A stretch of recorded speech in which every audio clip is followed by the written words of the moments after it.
নমস্কার বন্ধুরা, আশা করি আপনারা প্রত্যেকে ভালো আছেন, সুস্থ আছেন। আজকের যে বিষয়টা নিয়ে আলোচনা করব সেটা অনেক দিন ধরেই আপনাদের রিকোয়েস্ট ছিল, আমাকে অনেকবার করে আপনারা বলেছেন। সেটা হচ্ছে বাংলা ব্যাকরণের ক্লাস এবং বাংলা ব্যাকরণের যে গুরুত্বপূর্ণ যে বিষয়টা, অর্থাৎ ধ্বনি পরিবর্তন। এই ধ্বনি পরিবর্তনের যে টপিক রয়েছে তার মধ্যে বেশ গুরুত্বপূর্ণ একটা জায়গা হচ্ছে আমাদের প্রগত এবং পরাগত, সেটা স্বরসঙ্গতি বা ব্যঞ্জন সঙ্গতি বা যেটাকে আমরা সমীভবন বলছি। এইবার প্রথম কথা হচ্ছে আমাদের সামনে পরীক্ষা, সেটা এসএসসি হোক, পিএসসি হোক বা নেট হোক, সমস্ত পরীক্ষাতেই আমরা দেখতে পাই আমাদের বাংলা গ্রামার বিষয়টা ম্যান্ডেটারি এবং এই জায়গা থেকে কিন্তু প্রশ্ন করে। এই কারণেই প্রশ্নটা আসে, কারণ এটা আমাদের গুলিয়ে যাওয়ার সম্ভাবনা প্রচন্ড পরিমাণে। মানে এখনো আমি দেখেছি পরীক্ষা নিয়ে যে অনেকেই দেখা যাচ্ছে বাংলা ব্যাকরণের এই ধ্বনি পরিবর্তনের বেশ কিছু জায়গা রয়েছে ভুল করছেন, এবং তার মধ্যে একটা গুরুত্বপূর্ণ জায়গা হচ্ছে প্রগত এবং পরাগত।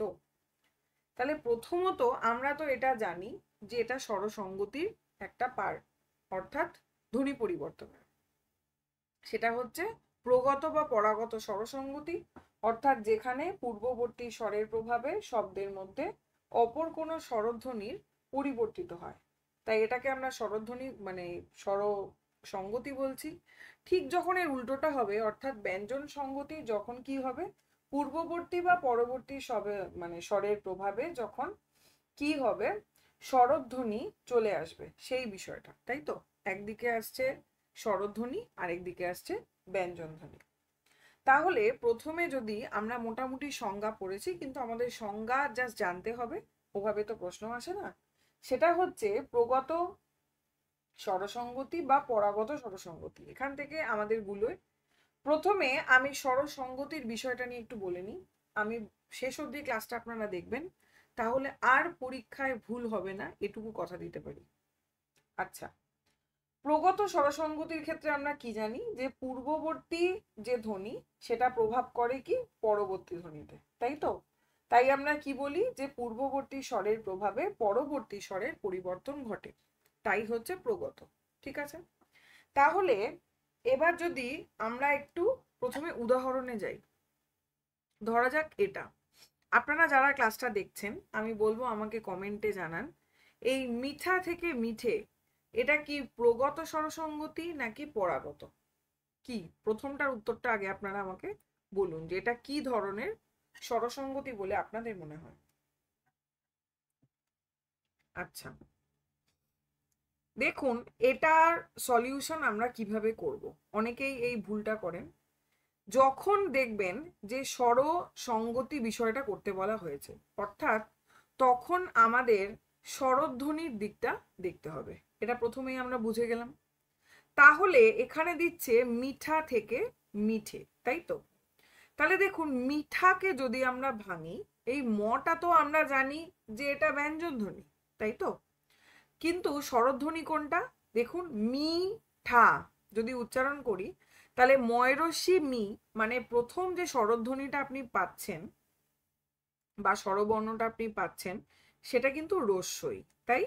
আমরা একটু ছোট্ট করে লিখে নিই, আপনারা খাতা পেন নিয়ে বসুন এবং এভাবে করুন, তাহলে গুলোবে না। দেখুন মি, তাই তো, ময়রস্যি মি, এই রশ্মির জন্য ই চলে এলো, তাই তো, আমি কমা দিতে পারি।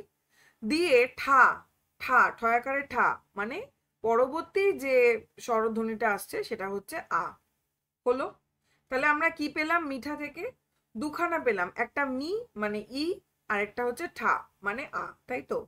এবার যদি আমরা মিঠেকে ভাঙি, তাহলে দেখুন মি ঠে, তাহলে ময়রসি মি, তাহলে আবার আমি কোন স্বরবর্ণ পাবো, রস্যই পাবো। ঠিক আছে, তাহলে আমি ই করে দিলাম, কমা দিচ্ছি কেন, বোঝাতে জন্য। ঠে, ঠে যখন আমি করছি তখন কি চলে এলো এ, তাই তো, এ চলে এলো।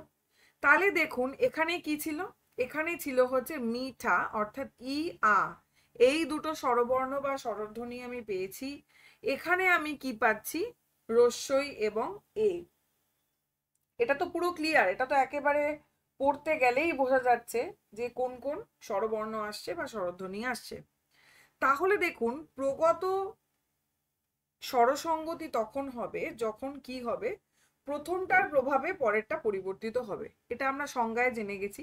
দেখুন প্রথমটা হচ্ছে রস্যই, এখানেও প্রথমটা হচ্ছে রস্যই, ঠিক আছে। প্রথমটা হচ্ছে মেন পাওয়ার, অর্থাৎ এর কোনো পরিবর্তন হবে না। এখানেও রস্যই থেকে গেছে, এখানেও রস্যই থেকে গেছে, ঠিক আছে। এই প্রথমটার প্রভাবে যে পূর্ববর্তী যে আ ধ্বনি ছিল, অর্থাৎ মিঠার যে আ ধ্বনি ছিল, সেটা দেখুন এ তে পরিণত হয়েছে। অর্থাৎ কি হচ্ছে, পরেরটা পরিবর্তন হয়ে যাচ্ছে, কিন্তু প্রথমটা যে প্রিন্সিপাল মানে হেড লিড করছে ও কিন্তু ওর জায়গাতেই রয়েছে। যখন আমরা এইরকম বিষয় দেখব যে প্রথম যে স্বরবর্ণ সেটা একই থাকছে এবং প্রথমটার প্রভাবে পরেরটা বদলে যাচ্ছে, তখন আমরা এটাকে কি বলবো, এটাকে আমরা বলবো হচ্ছে প্রগত স্বরসঙ্গতি, ঠিক আছে। আমি আর পুরোটা লিখলাম না, প্রগত। ঠিক তেমনি ভাবে পরের উদাহরণটা একবার দেখে নিন। এখানে রয়েছে দেখুন খুরা, এই যে এটা আপনারা নিজেরাও বলুন যে কি হবে। খুরা থেকে দেখুন খুড়ো, ঠিক আছে।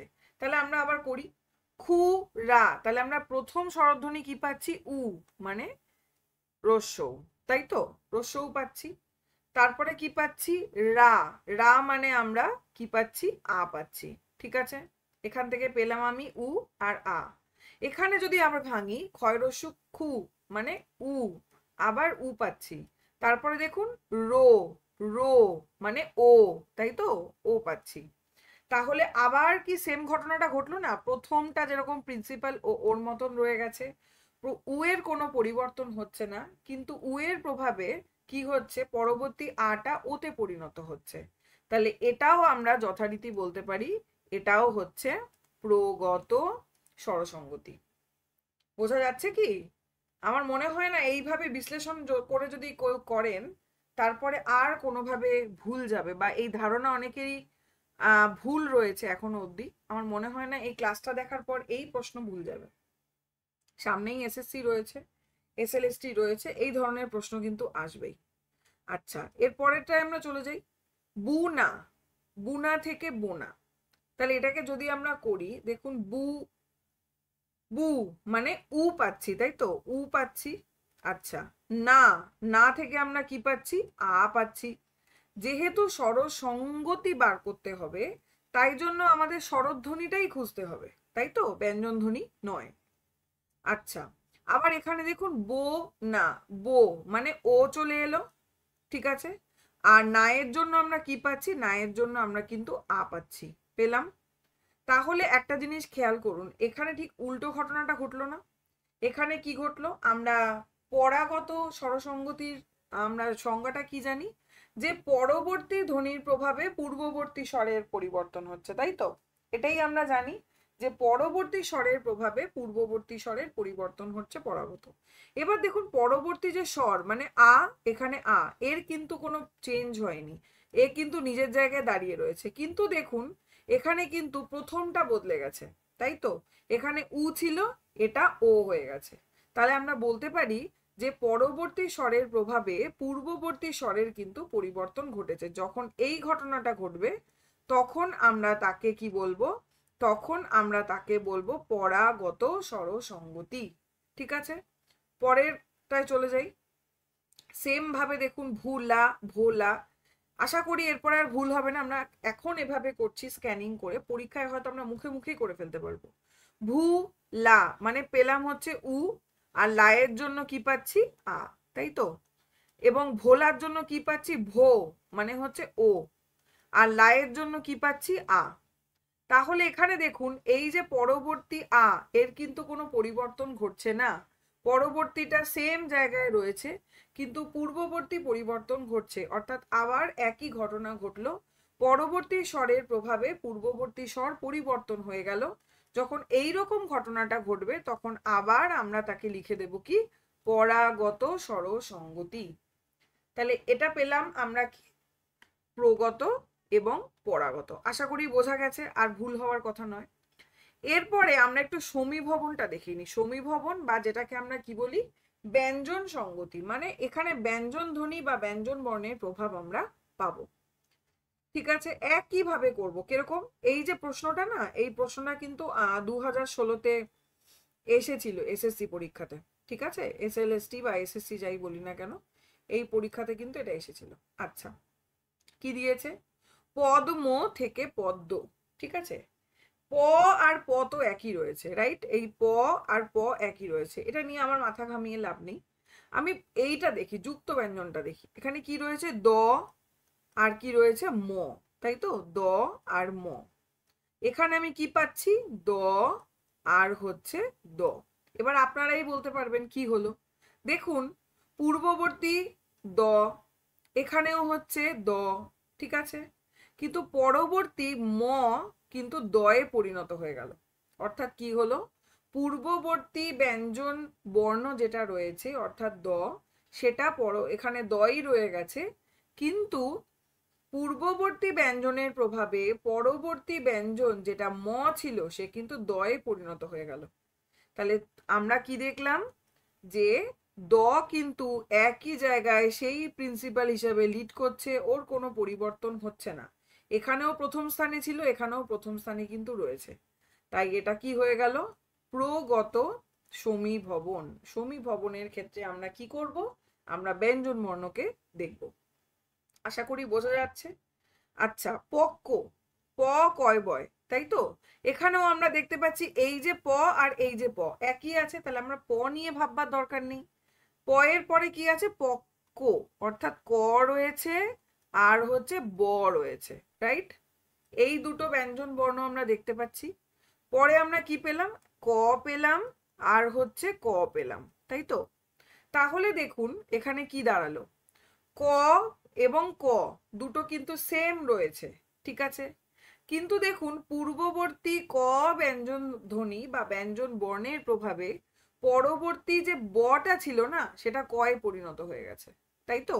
তাই পক্ক থেকে পক্ক হয়ে গেছে, তার মানে কয়ের কোনো চেঞ্জ নেই। যখন এরকম ঘটনা ঘটবে যে এখানে যেমন ক শুরুতে ছিল, এখানেও ক শুরুতে রয়েছে এবং এই দুটোর কোনো বদলাচ্ছে না, পুরোপুরি একই রয়েছে, তখন আমরা একদম বলে দিতে পারবো এটা কিন্তু প্রগত সমীভবন, ঠিক আছে।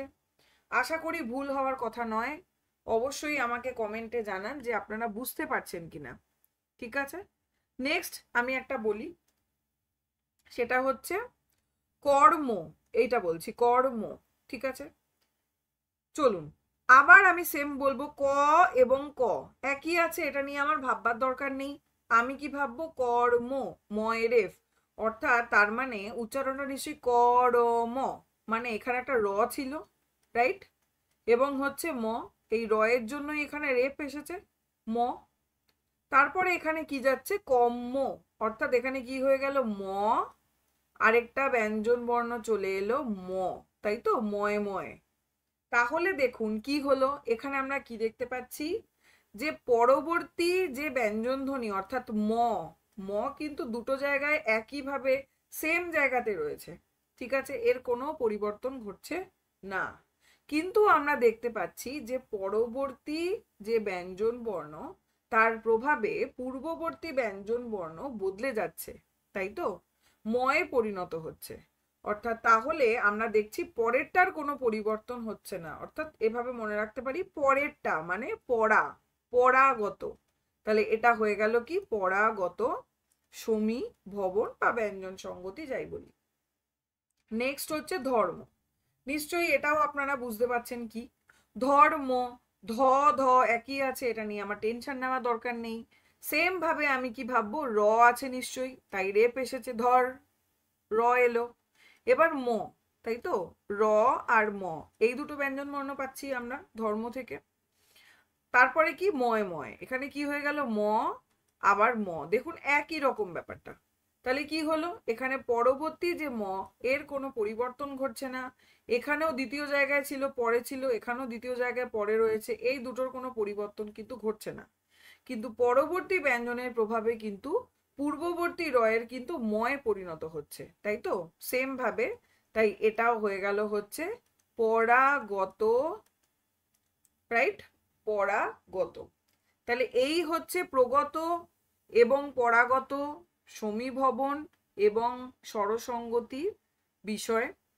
আশা করি বোঝা গেছে। এখন থেকে আমার মনে হয় না এই ধরনের প্রশ্ন এলে আর আপনারা ভুল করবেন। যারা যারা আমায় বলেছিলেন ম্যাম এই জায়গাটা কনফিউশনটা দূর করতে, আশা করি আমি করতে পেরেছি। অবশ্যই আমাকে কমেন্টে জানাবেন, ক্লাসটা বন্ধুদের সাথে শেয়ার করবেন, ভালো লাগলে অবশ্যই লাইক করবেন, চ্যানেলটা সাবস্ক্রাইব করে রাখবেন। তাহলে যে কোনো ধরনের ক্লাস কিন্তু আপনারা সবার আগে পেয়ে যাবেন। আপনাদের কমেন্ট আমার কাছে অনেক বেশি মূল্যবান, এবং কমেন্টের মাধ্যমেই আমি বুঝতে পারবো আপনারা আদৌ বুঝতে পারছেন কিনা। আজকে এ পর্যন্তই। ধন্যবাদ সকলকে।